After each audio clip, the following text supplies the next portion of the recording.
Hello students, welcome back to my channel dear Guruji. ये physics का fourth lesson चल रहा है बच्चों।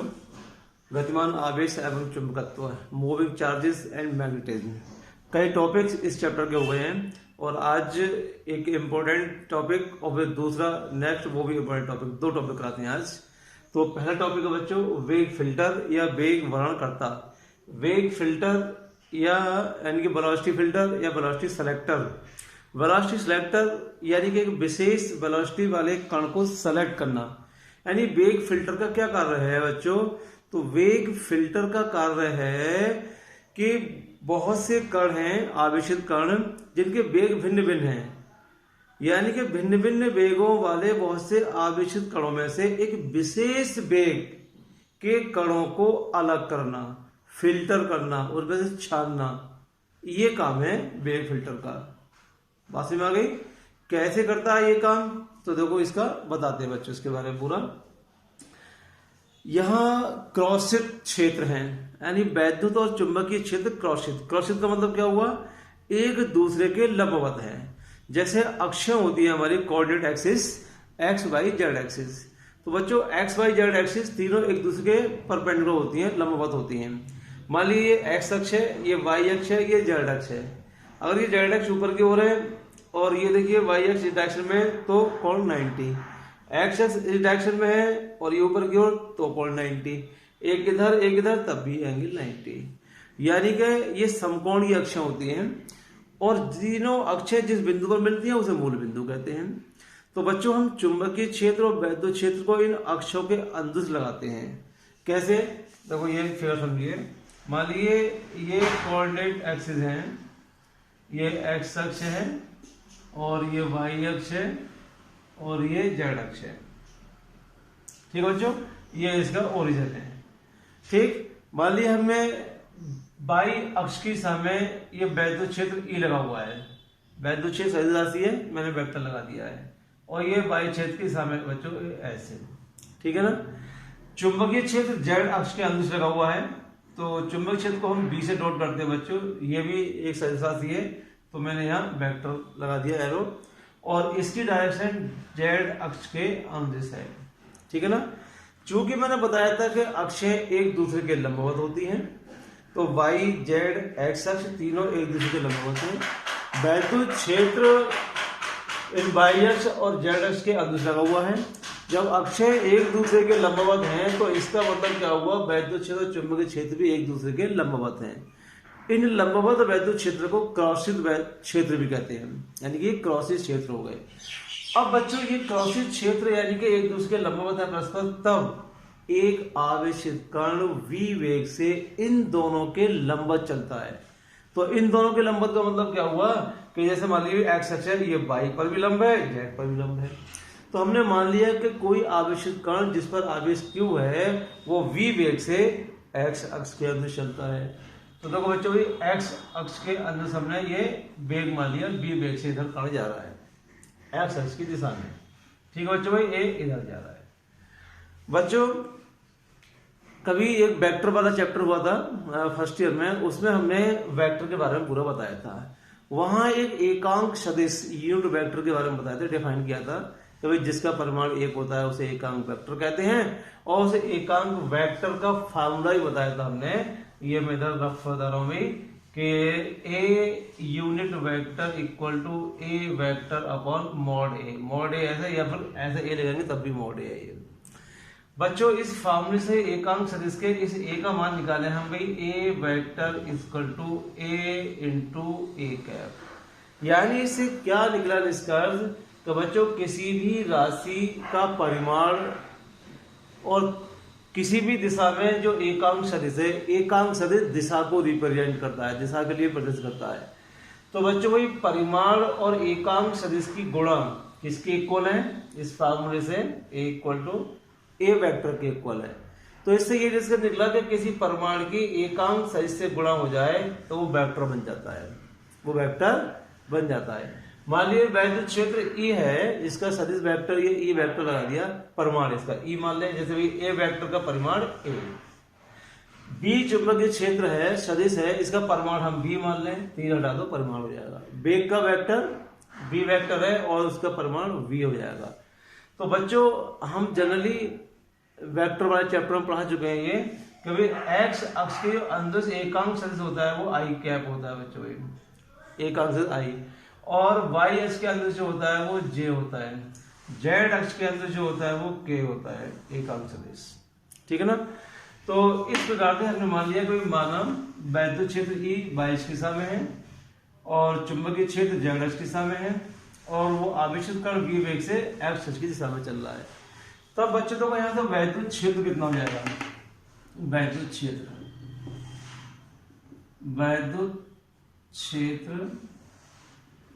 तो वैद्युत क्षेत्र ई वेक्टर है भाई, और अभी बताया था हमने किसी वेक्टर का मान उसके परिमाण और एकांक सदिश से जिस दिशा में हमें निकालना है उस दिशा में एकांक सदिश से मल्टीप्लाई ही उसका वेक्टर कहलाता है। तो बच्चों वैद्युत क्षेत्र निकालना है हमें, तो उस वैद्युत क्षेत्र का मान कितना हो जाएगा बच्चों, ई वेक्टर इक्वल टू, मैं सदिश पर लिख रहा हूं तो देखो जैसे ये मैंने समझा दिया है अभी, ए वेक्टर इक्वल टू ए का परिमाण इंटू एकांक सदिश, ई वेक्टर इक्वल टू ई का परिमाण ई हो गया, ठीक है ना, और इसकी दिशा में एकांक सदिश, तो बच्चों वाई अक्ष की दिशा में एकांक सदिश क्या होता है जे दिशा को व्यक्त कर रहा है, जिधर जे है पॉजिटिव यानी कि वो वाई अक्ष की धनात्मक दिशा है। तो इसका मतलब क्या हुआ बच्चों, इस सूत्र के अनुसार यहाँ एकांक सदिश ए है, यहाँ एकांक सदिश जे है, तो देखो ई इंटू जे वेक्टर, ये वैद्युत क्षेत्र हो गया। ऐसे बच्चों चुंबकीय क्षेत्र कितना हो जाएगा, देखो यहाँ से चुंबकीय क्षेत्र, तो ये हो जाएगा v वेक्टर का जो मान हो जाएगा, तो क्या हो जाएगा v परिमाण इंटू एकांक सदिश, तो ये किस दिशा में बच्चों, जेड अक्ष दिशा में, और जेड अक्ष के अंदर से एकांक सदिश क्या होता है k, तो v k, तथा वेग कितना हो जाएगा बच्चों भाई, तो वेग का परिमाण v, और वेग किस दिशा में है, x अक्ष की, आविष्करण x अक्ष दिशा में चल रहा है और x अक्ष के अंदर से एकांक सदिश क्या लेते हैं बच्चों, i, तो इस वेग के परिमाण की मल्टीप्लाई बच्चों i से कर दो, तो ये बच्चों सदिश राशि आ गई, सदिश वेग, सदिश चुंबकीय क्षेत्र, सदिश वैद्युत क्षेत्र। कोई बात नहीं बच्चों, ये वैद्युत क्षेत्र है, कोई भी आवेशित कण Q, ये Q मान लीजिए इधर v वेग से जा रहा है, v वेग से जा रहा है इधर, ठीक है ना। तो बच्चों आवेशित कण चुंबकीय क्षेत्र में है, गति करता है चुंबकीय क्षेत्र में, तो पहले पढ़ा चुके हैं हम कि कोई आवेशित कण चुंबकीय क्षेत्र में गति करता है तो उस पर एक बल कार्य करता है, उसे चुंबकीय बल कहते हैं। और फर्स्ट लेसन में पढ़ा चुके हैं बच्चों के वैद्युत क्षेत्र में अगर कोई भी आवेशित कण है, स्थित है जिस पर Q आवेश है, तो उस पर भी एक वैद्युत बल कार्य करता है। वो वैद्युत बल का फॉर्मूला क्या था भाई, QE, वैद्युत बल कितना था बच्चों, QE, चुंबकीय बल QV sin थीटा। यहाँ डायरेक्शन पर भी डिपेंड करता है चुंबकीय बल, और वेग पर भी डिपेंड करता है, और वैद्युत क्षेत्र तो बस केवल आवेश और वैद्युत क्षेत्र पर डिपेंड करता है। तो बच्चों देखिए भाई, अब यहाँ पर वैद्युत क्षेत्र कितना बन जाएगा ये, इसलिए वैद्युत बल, अब इस कण पर लगने वाला वैद्युत बल लिख देता हूं मैं, आवेशित कण पर, आवेशित कण पर लगने वाला वैद्युत बल,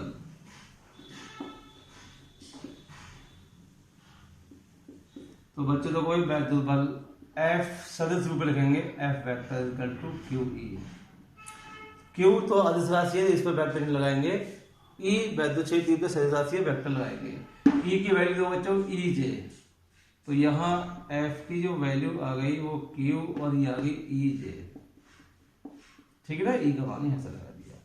अब बच्चों इस कण पर लगने वाला चुंबकीय बल,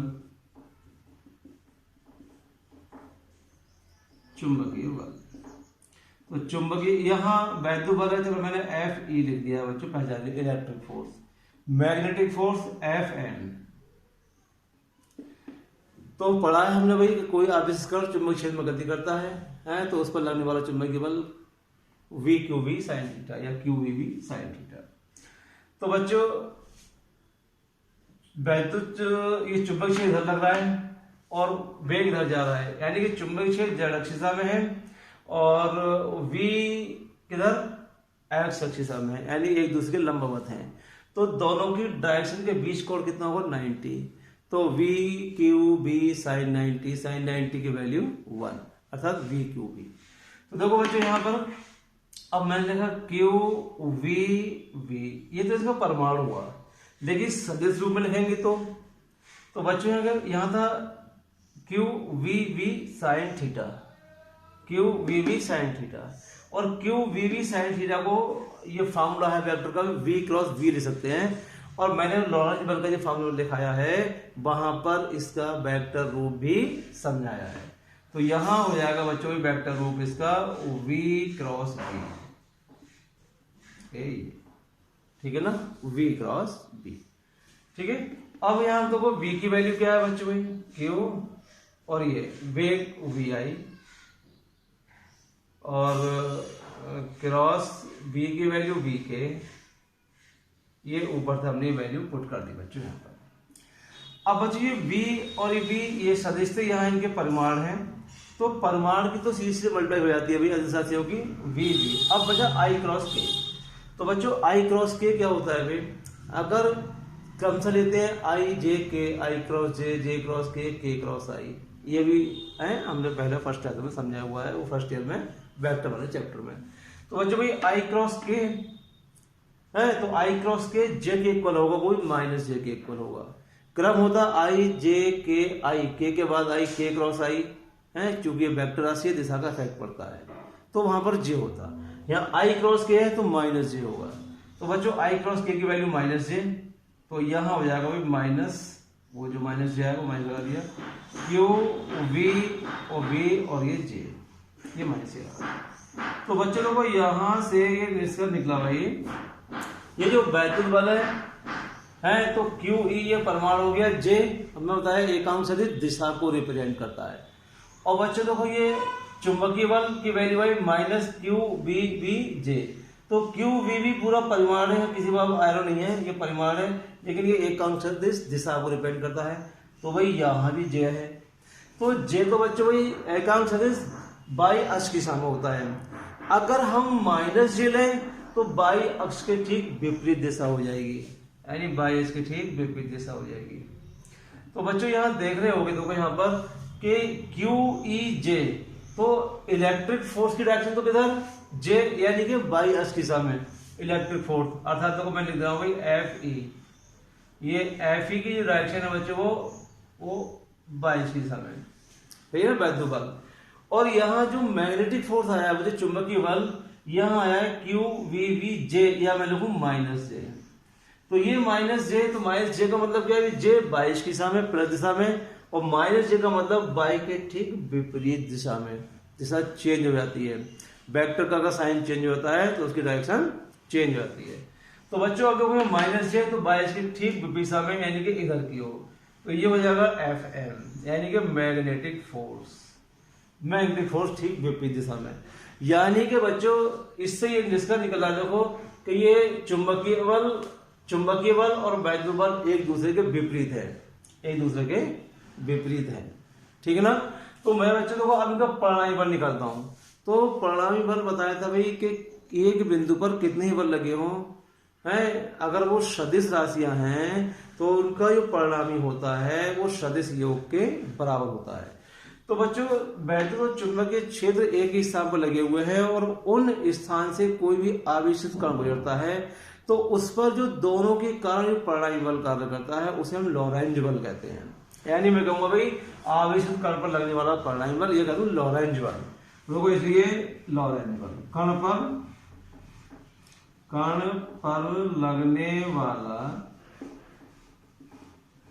लगने वाला लॉरेंज बल। तो बच्चों भाई लॉरेंज बल क्या हो जाएगा परिणामी, यानी कि F vector equal to F E, यानी कि electric force plus magnetic force. ये बच्चों इनका सदिश योग ही परिणामी बल हो गया।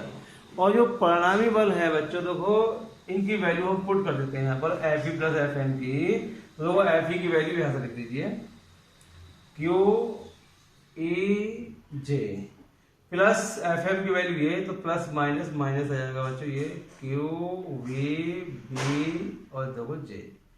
अगर यहाँ से Q कॉमन ले लिया जाएगा तो Q और यहाँ बचेगा हम, और J भी कॉमन ले लेते हैं तो ये आएगा E और माइनस V B और देखो ये आ गया J। तो बच्चों देखो ये नेट फोर्स जो आया वो दोनों का सदिश योग, और ये दोनों इसका मान पॉजिटिव और मैग्नेटिक फोर्स का मान नेगेटिव QE और QVB, दोनों की डायरेक्शन जे का मतलब बायस की दिशा, एक की चुंबकीय क्षेत्र की जो चुंबकीय बल है उसकी बायस की दिशा में, और वैद्युत बल की डायरेक्शन बायस दिशा में, और चुंबकीय बल की डायरेक्शन इसके विपरीत दिशा में बायस के। बच्चों अब यहां से ये तो हमने निष्कर्ष निकाल लिया कि दोनों बल एक दूसरे के विपरीत हैं। यदि हम E और B के मान, वैद्युत क्षेत्र और चुंबकीय क्षेत्र के मान को इस प्रकार अरेंज करें, इस प्रकार समायोजित करें कि इनके परिमाण बराबर हो जाए, वैद्युत बल और चुंबकीय बल बराबर हो जाए, और डायरेक्शन बच्चों विपरीत है, एक किधर और एक किधर, और परिमाण बराबर हो गए, तो कहीं जाएगा ये क्या नहीं, जितना इधर उतना इधर, तो नेट बल शून्य है। जब नेट बल शून्य है इसका मतलब क्या होगा, जब नेट बल शून्य होता है तब कण जिस दिशा में जा रहा है वो उसी दिशा में गति करता रहेगा, जिस सरल रेखा में जा रहा है उसी सरल रेखा में वो चलता रहेगा, एक सरल पथ पर एक ही दिशा में उसी वेग से, उसके डायरेक्शन में कोई इफेक्ट नहीं पड़ेगा। तब बच्चों देखो हम क्या करते हैं, लिखते हैं यदि E व B को इस प्रकार के मान इस प्रकार समायोजित करें, देखिए बच्चों भाई, यदि E व B के मान भाई इस प्रकार समायोजित करें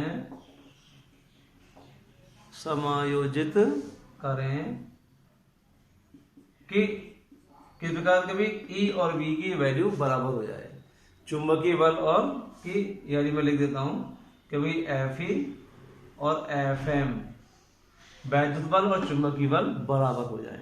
जब बराबर हो जाएंगे बच्चों भाई तो हमने बताया था विपरीत दिशा तो है ही है, बराबर हो गए तो परिणामी शून्य हो जाएगा, परिणामी शून्य हो जाएगा तो उसका वेग कोई बढ़ेगा नहीं और वो जिस वेग से जा रहा है उस वेग से चलता रहेगा। तो जब परिणामी बल यानी कि शून्य है, दोनों का मान बराबर हो जाएगा, E और B को इस प्रकार हम मानों को समायोजित करें, एक का घटा बढ़ा करके देखें भाई कि कब इनके मान बराबर हो रहे हैं इन बलों के, तो उस पोजीशन में क्या है बच्चों, वही बराबर करके ये देखें कि उस कण की वो वेग कितना होगा जब दोनों क्षेत्रों के मान बराबर हैं। तो हम बराबर लेके चल रहे हैं, तो बच्चों वैद्युत बल तो क्या होता है अभी क्यों, ये केवल परिमाण ले रहे हैं, सही नहीं, यानी कि सदिश नहीं ले रहे हम, तो केवल परिमाण है तो क्यू ही, और चुंबकीय बल बच्चों भाई क्यू वी वी साइन 90 की वैल्यू 1, क्योंकि इसकी डायरेक्शन और चुंबकीय क्षेत्र डायरेक्शन है 90 पर लंबवत है एक दूसरे के, वेग की और चुंबकीय क्षेत्र की, तो वो साइन 90 आएगा तो साइन 90 बन हो जाएगा। बच्चों देखो क्यू से क्यू कैंसिल हो गया, तो v इक्वल टू आ गया भाई E अपॉन बी। तो बच्चों देखो ये निष्कर्ष पे पहुंचे हम कि यदि E और B के मानों को इस प्रकार अरेंज करें कि दोनों के परिमाण बराबर हो जाएं, तब परिमाण बराबर होंगे तो उस समय आवेशित कण का जो वेग का जो मान आया वो E अपॉन बी, वैद्युत क्षेत्र और चुंबकीय क्षेत्र के परमाणु के अनुपात के बराबर। इसका मतलब यह हुआ बच्चों कि भिन्न भिन्न वेग वाले आवेशित कण इन क्षेत्रों से गुजर रहे हैं, तो उन सभी कणों के पथ अलग अलग हो जाएंगे जिनके वेग का मान E अपॉन बी नहीं है, ठीक है नहीं, क्यों, जिनके वेग का मान E अपॉन बी है तो वो जब है जबकि उन दोनों के परिमाण बराबर होंगे, और बराबर होने पर नेट बल शून्य आ रहा है। इसका मतलब जिस कण का मान E अपॉन बी है, जिस कण के वेग का मान E अपॉन बी है, वो एक सरल रेखा में चलेगा, बाकी सब इधर उधर विक्षेपित हो जाएंगे, इतने वेग वाले कण को बगैर विक्षेपित हुए चलेंगे। तो हम क्या करते हैं बच्चों, ऐसे कणों को बहुत से कणों में से अलग कर लेते हैं, फिल्टर कर लेते हैं, तो यही वेग फिल्टर या वर्णनकर्ता कहलाता है। कि हम एक निश्चित वेग के कणों को विभिन्न वेगों वाले कणों में से सेलेक्ट कर लें, अलग कर लें। यही इसका कार्य है। इसका उपयोग है बच्चों किसी भी आवेशित कण का विशिष्ट आवेश E/m, विशिष्ट आवेश क्या रहता है बच्चों E/m, आवेश और उसके द्रव्यमान का अनुपात ज्ञात करने में ये सहायक है। वो इसका उपयोग है, किस कार्य में आता है वो इसका सिद्धांत बता दिया बच्चों। तो ये हुआ बच्चों भाई वेग फिल्टर। और आज मैंने कहा था 2 टॉपिक पढ़ाएंगे। तो अब इसके बाद देखो बच्चों एक नई चीज स्टार्ट होती है भाई। ऑर्स्टेड एक साइंटिस्ट था, ऑर्स्टेड, उसने एक एक्सपेरिमेंट किया बच्चों अपना कि किसी भी चालक तार में जब धारा प्रवाहित होती है, भाई एक तार लिया, उसने बैटरी जोड़ा और जब उसमें धारा प्रवाहित होने लगी तो उसने जो चुंबकीय सुई होती है उस चुंबकीय सुई को इसके निकट रखकर देखा, इधर इधर इधर। तो उसने देखा कि भाई चुंबकीय सुई को हम ये निकट रख रहे हैं तो उस चुंबकीय सुई क्या होती है, वो विक्षेपित हो गई। जब विक्षेपित हो रही है इसका मतलब क्या है भाई कि वहां पर कोई ना कोई चुंबकीय क्षेत्र है जो उसे अट्रैक्ट या रिपेल कर रहा है, यानी चुंबकीय सुई पर आकर्षण या प्रतिकर्षण बल लगा रहा है। तो बच्चों अगर मैग्नेट है तो हमने स्टार्टिंग में इस चैप्टर में बता ही रखा है, कभी मैग्नेट के समान ध्रुव आ गए 2 मैग्नेट के तो उनके बीच रिपल्सन होता है, प्रतिकर्षण बल लगता है, दूर जाते हैं, एक दूसरे को भगाते हैं वो। और अगर अपोजिट पोल है एक दूसरे के पास में, यानी कि विपरीत, यानी कि विजातीय ध्रुव, सजातीय के मतलब एक जैसे, लाइकली, अनलाइक विजातीय अलग अलग। तो अलग अलग ध्रुव है, एक नॉर्थ पोल और एक साउथ पोल, एक उत्तरी ध्रुव और एक दक्षिणी ध्रुव, तो वो एक दूसरे को आकर्षित करते हैं। जब चुंबकीय सुई इसमें धारा बह रही है तब की बात हो रही है, इसमें धारा बह रही है चालक में, चुंबकीय सुई विक्षेपित होने लगी, ठीक है ना। तो इसका मतलब यह है कि भाई ऑर्स्टेड ने ये एक्सपेरिमेंट किया कि जब किसी चालक तार में धारा बहती है तो उसके चारों ओर चुंबकीय क्षेत्र उत्पन्न हो जाता है। उसने डायरेक्शन को चेंज किया, धारा की जो तार थे वही नेगेटिव पॉइंट को चेंज किया तो डायरेक्शन चेंज हो गई। फिर सुई में देखा चुंबकीय सुई लाने पर उसमें विक्षेप इधर ना होकर के अब दूसरी ओर हो गया, यानी विक्षेप की डायरेक्शन चेंज हो गई। इसका मतलब ये हुआ कि चुंबकीय क्षेत्र तो अब भी उत्पन्न हो रहा है लेकिन उसकी दिशा बदल गई। तो बच्चों ये अब 2 बातें आती हैं कि चुंबकीय क्षेत्र उत्पन्न तो होता है जब किसी तार में धारा बहती है, तो उसका परिमाण कितना होगा, जो चुंबकीय क्षेत्र उत्पन्न हो रहा है उसका परिमाण क्या होगा, उसका मान क्या होगा, वो किन किन बातों पर निर्भर करता है। उसकी दिशा क्या होगी, तो बच्चों दिशा देखने के लिए अलग नियम है। उसका मान क्या होगा, उस चुंबकीय क्षेत्र के मान को ज्ञात करने के लिए 2 साइंटिस्ट थे, बायो एंड सेवर्ट, उन्हें मिलकर के एक एक्सपेरिमेंट किया कि भाई ये जो चुंबकीय क्षेत्र उत्पन्न हो रहा है धारा बहने पर वो किन किन बातों पर निर्भर हो रहा है। और बच्चों इसी घटना को कहते हैं कि धारा बहने के बाद जो चुंबकीय क्षेत्र उत्पन्न हो रहा है वैद्युत धारा का चुंबकीय प्रभाव। क्या कहलाता है ये, वैद्युत धारा का चुंबकीय प्रभाव। तो देखो बायो सेवर्ट का नियम बहुत ही इंपॉर्टेंट है बच्चों, और ठीक से पढ़ना। देखो बायो सेवर्ट का नियम,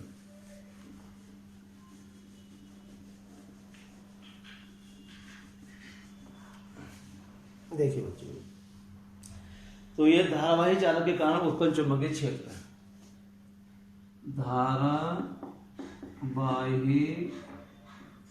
चालक के कारण उत्पन्न चुंबकीय क्षेत्र। और इसे ही बच्चों डैश लगा लिख दो या लिख दो भाई ये अलग से बायो तथा सेवर्ट का नियम, बायो सेवर्ट का नियम।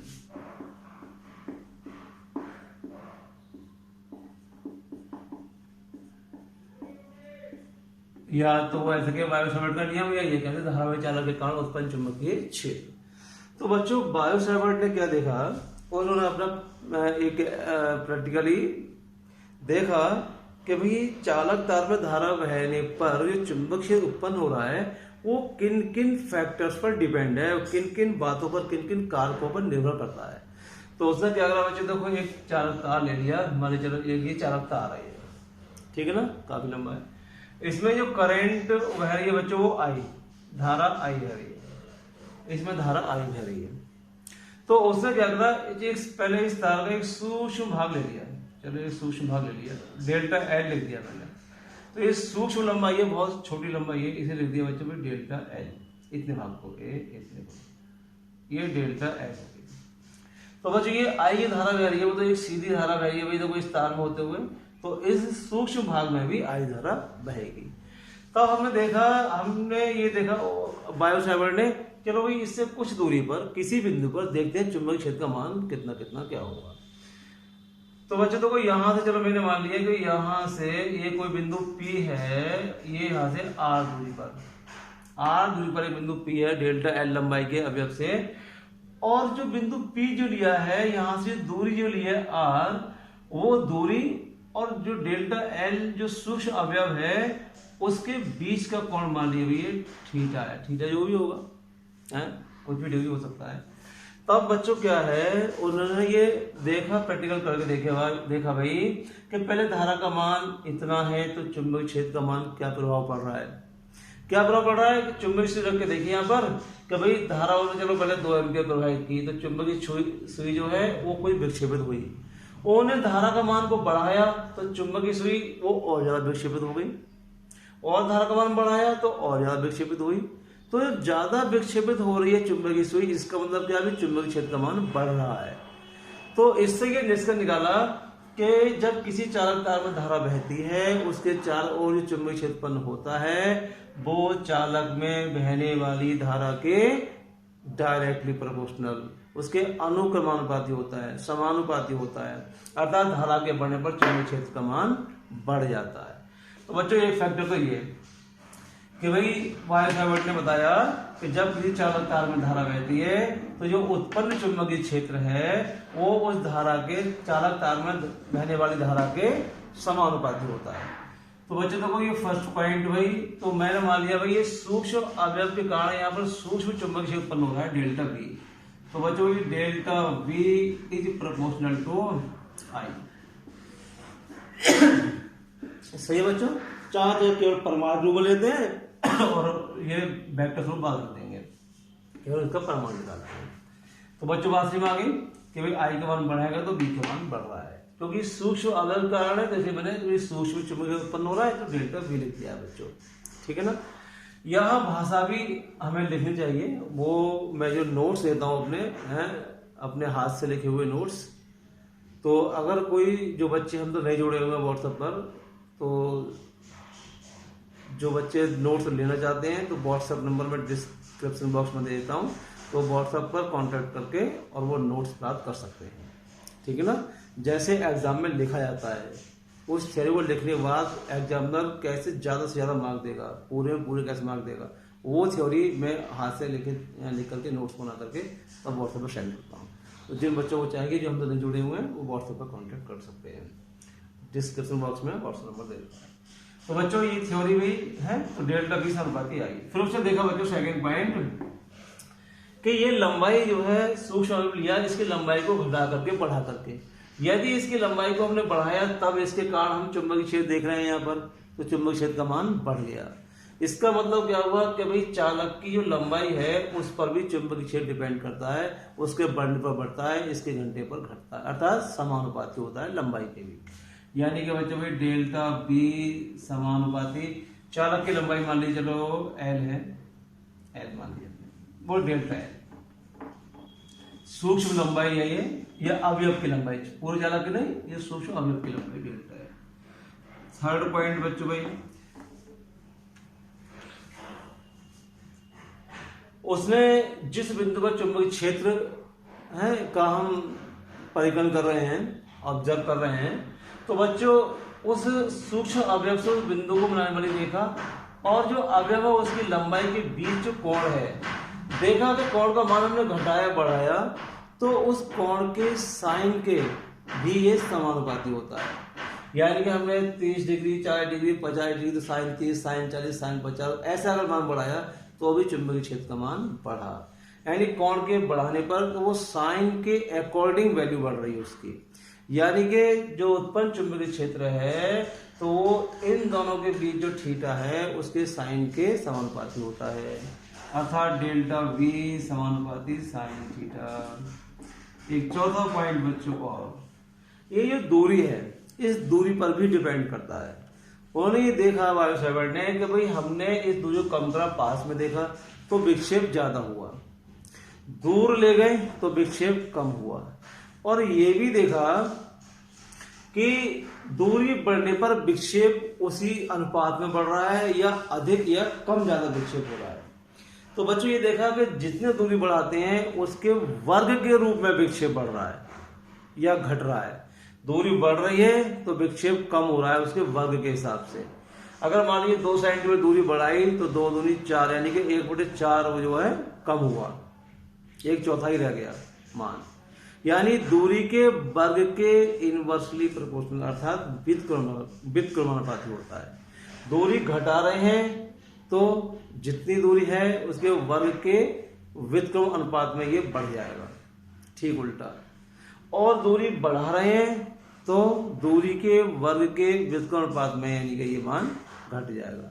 अर्थात उत्पन्न चुंबकीय क्षेत्र दूरी के वर्ग के व्युत्क्रमानुपाती होता है, इनवर्सली प्रोपोर्शनल होता है। तो बच्चों भाई अर्थात डेल्टा V समानुपाती 1/r²। बात समझ आ गई?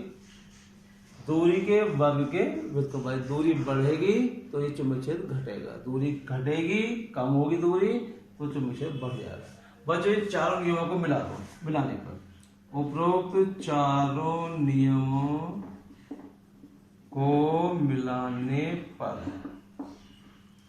तो मिलाने का मतलब यह है कि डेल्टा V चुंबकीय क्षेत्र बच्चों वो I delta S sign theta और इन सबके देखो समानुपाती, इसके व्युत्क्रमानुपाती। एक ही बार में ले दो एक ही साथ। कैसे बच्चों में डेल्टा V समानुपाती I delta L sign theta और ये 1/, यानी कि r², ठीक है ना। तो देखो ये उत्पन्न चुंबकीय क्षेत्र भाई I के समानुपाती है, डेल्टा L के समानुपाती है, साइन थीटा के समानुपाती है, r² के वो व्युत्क्रमानुपाती है। बच्चों जब प्रपोर्शनल का साइन हटाते हैं तो कोई ना कोई कांस्टेंट लगाते हैं, तो इस कांस्टेंट की वैल्यू हो जाएगी बच्चों डेल्टा V इक्वल टू μ0/4π और ये हो गया I delta L sine theta r²। ये हुआ बच्चों किसी भी चालक तार में धारा बहने पर उसके चारों ओर उसके निकट जो चुंबकीय क्षेत्र उत्पन्न होता है वो इस फार्मूले के द्वारा उसका मान हम ज्ञात कर सकते हैं। तो I delta L theta r क्या है वो तो हमने समझा दिया बच्चों, μ0/4π ये कांस्टेंट है, और इस कांस्टेंट में ये μ0 है, 4π का मान तो जानते हैं हम, 4π की वैल्यू 3.17 या 22/7। तो μ0 क्या है बच्चों यहाँ पर, क्योंकि हम चुंबकीय क्षेत्र ज्ञात कर रहे हैं, तो ये निर्वात की चुंबकशीलता है, निर्वात की चुंबकशीलता। तो मैं लिख देता हूं भाई जहां μ0 निर्वात की चुंबकशीलता है। इस μ0 का मान क्या होता है बच्चों भाई, इस पूरे ही कांस्टेंट का जो मान होता है तो इसका मान जो होता है बच्चों भाई μ0/4π की वैल्यू होती है 10⁻⁷ और इसका मात्रक भी यहीं से निकाल लेते हैं बच्चों, न्यूटन पर एम्पियर स्क्वायर हो जाएगा इसका, न्यूटन पर एम्पियर स्क्वायर, ठीक है ना। तो बच्चों ये आ गई वैल्यू इसकी। तो ये हुआ बच्चों बायो सावर्ट का नियम, बहुत ही इंपॉर्टेंट नियम है, एग्जाम में बहुत आता है, बोर्ड एग्जाम में। तो इसकी ये थ्योरी है बीच बीच की, वो भी लिखना बहुत जरूरी है एग्जाम में पूरे मार्क्स लेने के लिए। तो बच्चों आज के लिए इतना ही पर्याप्त है, अच्छे से पढ़िए, ध्यान से पढ़िए, कोई भी अगर क्वेरी बनती है तो कमेंट करके पूछ लीजिए, है पूरा सेटिस्फेक्शन मिलेगा, मन लगा कर पढ़िए। Okay, thank you.